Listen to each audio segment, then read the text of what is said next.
Pablo Neidhart, and you're listening to Damaged Radio 365. Yeah, baby.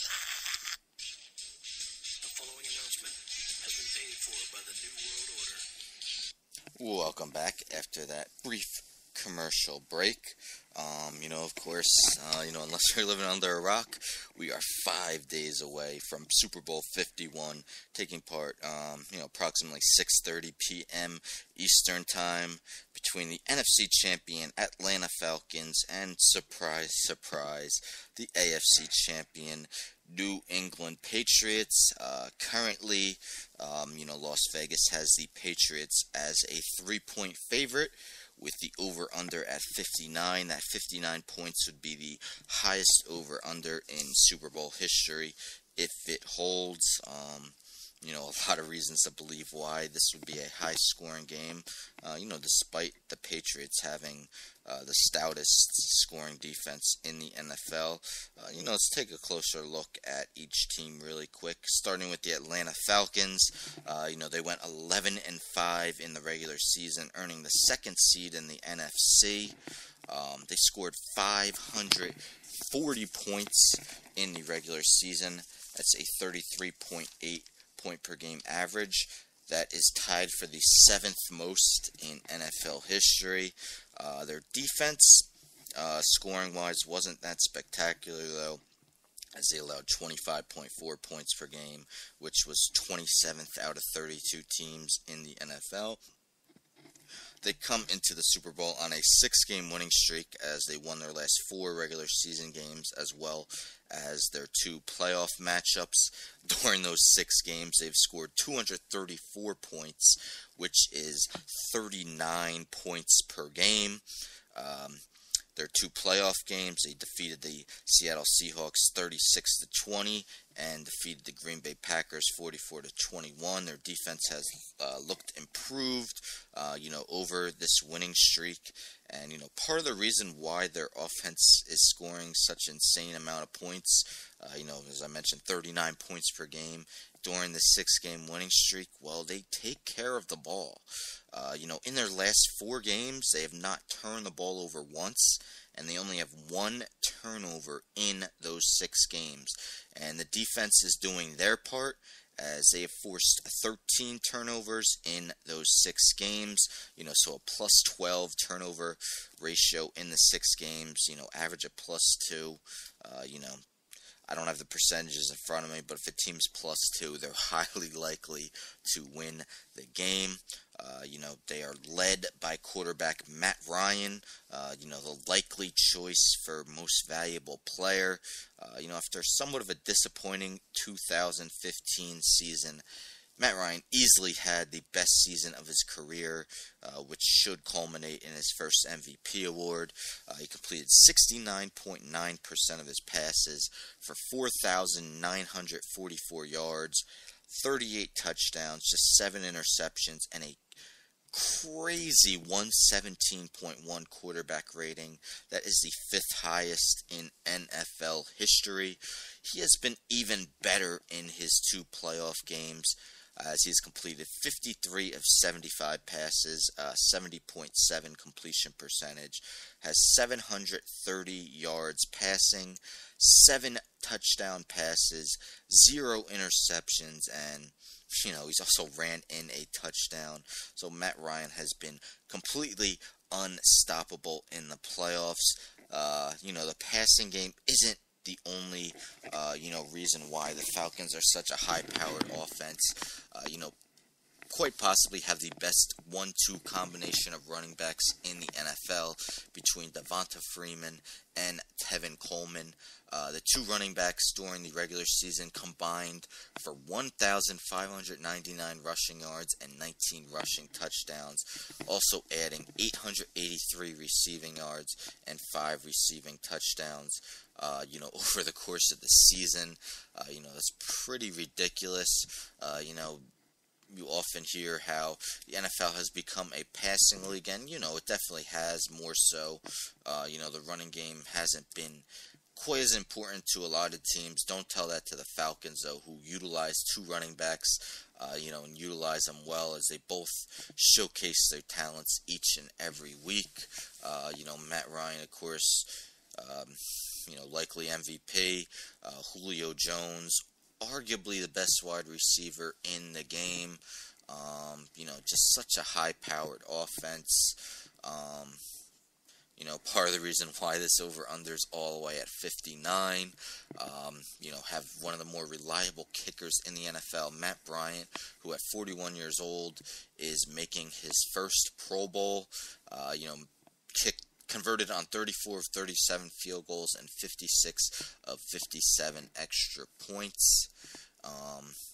Falcons, not necessarily the greatest at rushing the quarterback. At 34 sacks in the regular season, nearly half of those by Vic Beasley, whose 15.5 sacks led the NFL. But as I mentioned, their defense has, improve over the course of the past few weeks.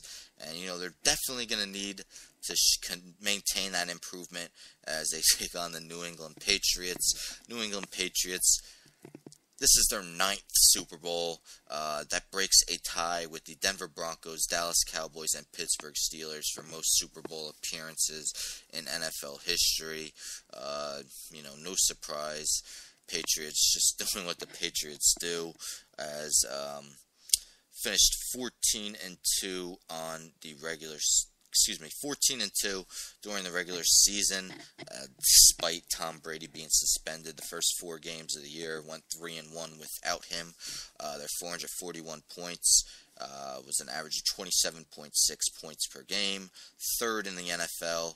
Only allowed 250 during the course of the regular season, 15.6 points per game allowed, 1st in the NFL. They've won their last 7 regular season games and their 2 playoff games, so they enter the Super Bowl with a 9-game winning streak. Their 2 playoff games, they pretty handily won. That Houston Texans game actually stayed close, for 2.5 quarters, before they pulled away and won 34-16. And, they took an early lead and never looked back against the Pittsburgh Steelers in the AFC Championship, winning 36-17. Their defense, much like the Falcons, has been forcing a ton of turnovers. In their last 8 games, they forced 19 turnovers, and, that's multiple turnovers in 7 of those 8 games. Had 1 in the other, so they've at least forced 1 turnover in each of their last 8 games. Tom Brady, just what Tom Brady does, and maybe even more. He's becoming the 2nd oldest quarterback in NFL history to start the Super Bowl, 39 years plus, the oldest being Peyton Manning last year. Tom Brady, will he ever slow down? 39 years old, as I mentioned. This season, as I mentioned, missed the first 4 games due to suspension. In his 12 starts in the regular season, went 11-1, 67.4 completion percentage, 3,554 yards, 28 touchdowns to 2 interceptions, at 14-1 touchdown interception ratio, best in NFL history. Finished with a 112.2 quarterback rating. That's tied for the 10th highest in NFL history, and is the 2nd best of his historic career. As I mentioned, is he getting better with age? Will he ever slow down? You have to think eventually Father Time is undefeated, but 39 years old to do what he did is quite amazing. In the 2 playoff games, struggled a bit against the Texans, finishing 18 of 38 for 287 yards, 2 touchdowns, 2 interceptions, but was nearly flawless in the AFC Championship game against the Pittsburgh Steelers, finishing 32 for 42, 384 yards, 3 touchdowns, no interceptions. Same amount of sacks as the Falcons, 34. More spread out, though, as Trey Flowers led the team with 7. A lot of history on the line if the Patriots were able to defeat the Falcons. Tom Brady would become the first quarterback to win 5 Super Bowls. Only one player in NFL history has won 5 Super Bowls. That is former defensive end and recent Hall of Fame inductee Charles Haley, who won Super Bowls with the Cowboys and 49ers. And Bill Belichick, looking to become the first coach in NFL history to win 5 Super Bowls. Brady, if he were to win Super Bowl MVP, would become the first to win 4, would also become the oldest. If the Patriots win, there's a very good chance that Tom Brady does win Super Bowl MVP. And recently, actually I believe it came out yesterday, John Clayton came up with his top 15 quarterbacks in NFL history. A very hard list to make, because how do you compare? It's very hard to compare quarterbacks from different eras. Like a Johnny Unitas. How do you compare him to, like, say, Brett Favre, Jim Kelly? More modern quarterbacks. Otto Graham, Fran Tarkenton, Y.A. Tittle. All these quarterbacks of, yesteryear. To, more contemporary counterparts. It's very hard to compare. He did his top 15. He already has Brady as the GOAT. Regardless of what happens in this Super Bowl, he has Tom Brady number 1. The rest of his 15 in order as follows: Joe Montana number 2, Peyton Manning number 3, Johnny Unitas number 4, Otto Graham number 5, John Elway number 6, Brett Favre number 7, Dan Marino number 8, Terry Bradshaw number 9, Aaron Rodgers number 10, Bart Starr number 11, Steve Young number 12, Jim Kelly number 13, Roger Staubach number 14, and Fran Tarkenton number 15. You could check that out on ESPN.com, for more of his insight as to why he ranked the guys where he did. And, it seemed like he put a lot of emphasis on championships, which is why guys like Favre, Marino, and Rodgers, weren't in the top 5 or top 6 actually. But how could you really, it's hard. I mean, it's definitely a hard job to do. As I mentioned, Unitas, Graham, a lot of people weren't alive to see these guys play, and the game was just so different back then.